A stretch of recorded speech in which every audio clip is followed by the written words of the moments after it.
Kings, you are the motherfucking prize. Don't you ever forget that. You're the one that they want. You're the one that's going to provide everything for them. You're the one that's going to provide the life for them, provide them resources, provide them protection. Too many guys nowadays are getting it fucked up. The women are having all the power in the relationship, and it's so sad because, guys, we have to stand up to them. They want a man who's going to stand up to them. They don't want a man who's just going to fold. They don't want a man who's just going to give in to every desire that they have and walk all over them and get their way. They want a man who's going to challenge them. And if you can challenge them, they're going to take it as a challenge and be like, fuck, I got to please him. I got to step my game up to get him to like me more, to get him to love me more. The thing is that men are there 24/7. Men are there right away, responding to the texts, the phone calls, providing for the bills, helping with the kids. Men are doing everything. And these bitches are running train. These bitches are running train on them. Believe me, because I've been there. I went through a relationship where I thought I had to do everything. Please this person, do everything for this person, provide for this person, pay all the bills for this person. And it just got me to be disrespected. It got me to be less valued, less appreciated because it came too easy. I thought, well, if I do these things, then this should be the reason why they want to be with me. If I'm doing all these things for them, I didn't realize my own worth. I didn't realize my own value. And that's on me. That's not on her. That's not on the woman. You have to see your own value. And here's the thing. The women aren't going to want you to see your value. Because if you saw your value, you wouldn't even commit to them. If you saw your value, you wouldn't even want to be with them.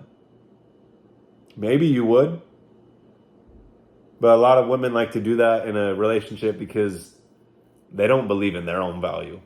So they want you to devalue yourself so that you don't see your value and that you think that they're the best person that you could possibly be with. That's what they want. The women who are toxic, the women who don't want the best for you, you want to find that one that sticks by your side, that loves you for who you are, the one that wants to be with you on your journey, the one that sees your potential, that sees your value. And here's the thing, you can't be looking for it. If it happens, it happens.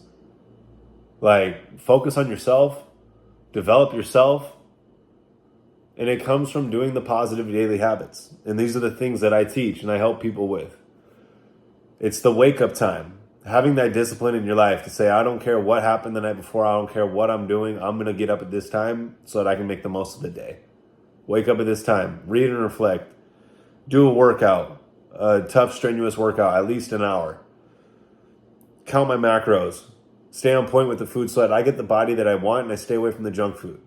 And then dropping all the vices, all the drinking, the drugs, the porn, the junk food, the self-sabotaging behaviors, anything that you find pleasurable instantly and you end up regretting later. That's a vice. So you have to remove those things from your life because that's causing you to be weak. And that's the same thing that happens when you go into these relationships and you think, oh, I just want to get sex. I want this person to love me. I want the companionship. And here's the thing. They can feel that energy. And you're subconsciously just behaving in that manner because it's coming out of you. You can't even control it at that point. And that's when they get the power. That's when you give your power away because you can't even help the fact that you're so drawn to lust that they hold all this weight over you because of that thing that's between their legs. Like when a woman sees that you're controlled by lust, she can't respect you. She can't respect you because you don't respect yourself. You have to get that shit in check because that's going to be the number one way that you're going to self-sabotage any relationship that you get into and any respect that a woman has for you. You have to have control over yourself. He who controls himself controls the world. You have to control yourself. Self-mastery depends on self-honesty. No man is free who is not master of himself. You have to control yourself and you have to weed out these vices that are plaguing your life. that are plaguing your value, that are plaguing your self-worth, because the work instills the worth. And if you don't engage in those things, you're already going to feel like you're ahead. Because 99% of the men in this world are drawn to lust, are drawn to alcohol, are drawn to porn, are drawn to drugs, junk food, not working out, not counting their macros, not being disciplined, waking up every day at the same time. Like, this is the change that you're looking for. And when you start walking this path and doing these daily habits, you'll realize the worth that you possess. And you'll realize that you are the prize. And if a girl doesn't want to be with you, or if you ask a girl out and she rejects you or doesn't want to get together with you or exchange phone numbers, you're at peace. You're totally fine. You're totally cool. You're not devastated by it. You're not crushed. Why would you be? You're so whole in and of yourself, and so content and so confident and so happy with the process that you are in, because you know who you are being and who you are becoming. You know your worth from within. Nothing externally can define that. Nothing externally. I don't care if you have all the accolades, all the material possessions and all that stuff. It does not compare to you within. You define you. Understand that you are the prize. They should want to be in your life. They should want to come along your ride, because this is your life and your journey. You are the one who's guiding. You're the one who's leading. At least you should be. As a man, you're building the life for yourself so that a woman can come into your life, and her goal is to start a family. Her goal is to start a family with you, build a life with a man, be that woman for him, come into his life, nurture him, bring him peace, bring him children, and that completes life. That completes the male to feminine or the male to female dynamic. It's not you wanting her. It's not you desiring her more than she desires you.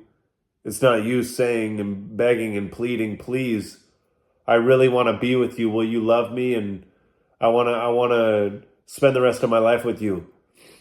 If you are desiring that more than she is, you're already done. You're already done. Like, understand that.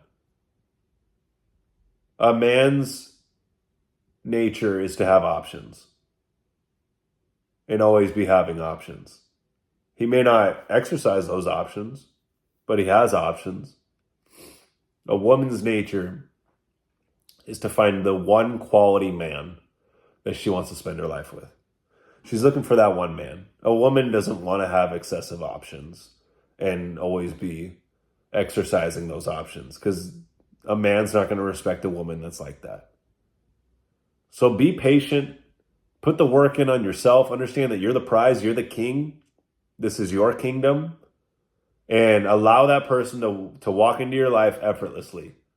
They're going to show themselves to you. If they truly value you and they truly want to be with you and they're truly aligned with you, they'll make the effort. Don't overextend yourself. Don't go too far. Don't bend too much to try and get this person to like you or to please this person, because there should be a reciprocation of interest. And if you're not receiving that, get the hint, get the clue. But sometimes you got to be burned. I was burned. I thought I did everything for this person, provided everything for this person, gave them all my love, all my time, all my energy, all my resources, and they disrespected me and weren't into me. They weren't desiring me at that point because it was too easy. They thought they could do better, and they thought that they were the best that I could do. And that's life. But you learn from these experiences, you grow through them, and it taught me something that nothing I wouldn't have learned if I didn't go through that. It was the most valuable lesson I've received in life thus far, and I'm very thankful for it. So when you're going through shit like that, love it. Even if it hurts, even if it sucks, know that that's actually the reason why you're going to grow even more. So without that pain, without that discomfort, you're not going to grow into the person that you want to become. You're a fucking king. This is your kingdom. I don't care what anyone says. I don't care what anyone thinks. I don't care what anyone's doing. This is your life. You're a one of one. You're unique in and of yourself. And nothing and no one can compare to you. You're on your journey. Walk your path. Don't be concerned with anyone else's path. Love your path. Develop that relationship with God. Know that you're whole and complete as you are, and the right woman will walk into your life effortlessly. You don't have to beg, plead, or overextend yourself for someone that isn't reciprocating that interest. They should be wanting to be with you. Straight up. You're the king, motherfucker.